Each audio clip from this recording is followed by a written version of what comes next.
Hi, Algebra 2. Welcome back to our YouTube channel for another riveting lesson on day 4 of coronavirus. So a couple things we're going to move on today. So I want to do a quick little intro because this is something new that we haven't seen before. So where we're going with this, if you look down at the practice examples, is they're going to actually be asking us to solve some rational equations. Okay, the solving part is really not that bad, and you guys have actually been doing this for a while, but there's one little thing that's going to be super important, especially as we move forward even tomorrow.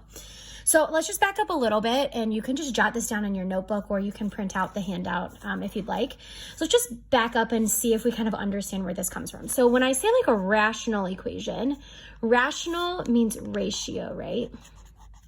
Which just means a fraction. And it's not just any fraction, it's a fraction that has a variable in the denominator, right? So 5 over x, 5 over y, 5 over x squared, it's got some sort of variable in the denominator. Okay, so let's back up. This is gonna cause a little bit of issues here.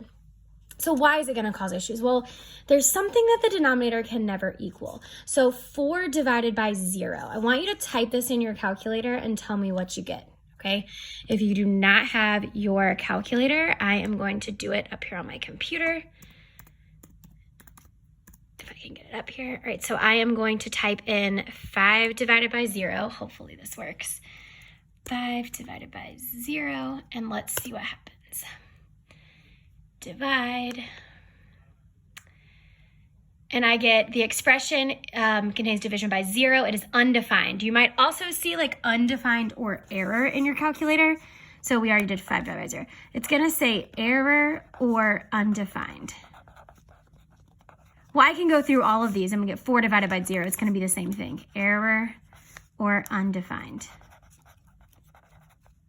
Same thing over here. Negative 10 divided by 0. Error or undefined. Why is that happening? Well, let's think about it. Okay, so with a fraction, the way this works, let's use pizza because Miss Martin is hungry. So the denominator always represents the total number of pieces of pizza, right? So if I have 0 total pieces of pizza, the numerator represents the number that I've eaten, right? Or that I've handed out to someone.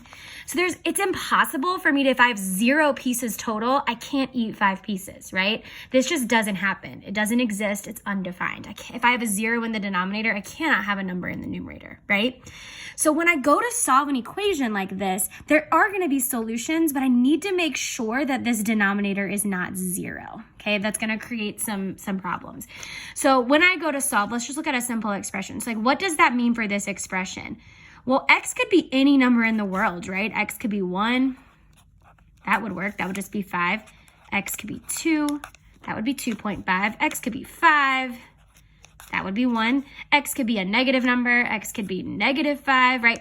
All of these work. X can be any number in the entire world except what? 0. Why can't it be 0? Because I cannot have 0 pieces of pie and then try to eat 5, right? So that is going to be undefined. Why? Because it is undefined. Oops. If Miss Martin can spell. Undefined. And you can just think back to that. That is really hideous. I'm so sorry. That says undefined right over here. It's hard to write with one hand. So it's undefined because think back to that pizza or that pie example. Like I can't have 0 pieces and then eat a number of pieces, right? That just doesn't happen. So it doesn't exist. It's going to say error. So what is the extraneous solution? Okay, this is a new vocabulary word. Extraneous. Think about what extraneous means. Extra, right? So like extra is something that's not needed. Extraneous is like a strain on something. So it's something that's not needed that doesn't work. So an extraneous solution means x can be anything except x cannot be 0. 0 is what I call my extraneous solution, okay? So let's go ahead and define that because it is a new term. So extraneous solutions, how would we define that? So it is a value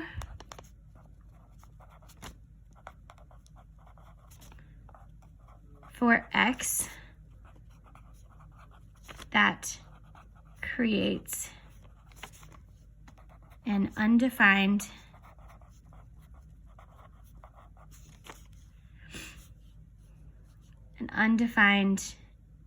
expression. And what makes it undefined? 0 in the denominator.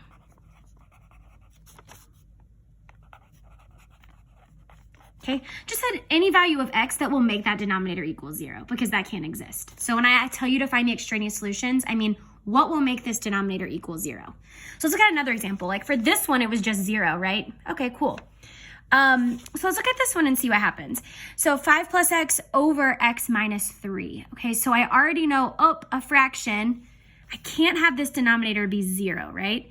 X can be any number in the world as long as this denominator doesn't equal 0. So how could I figure that out? Well, I could take the denominator and I can equal it to 0. So x minus 3 cannot equal 0. Why can it not equal 0? Because that would be 0 pieces of pizza, right?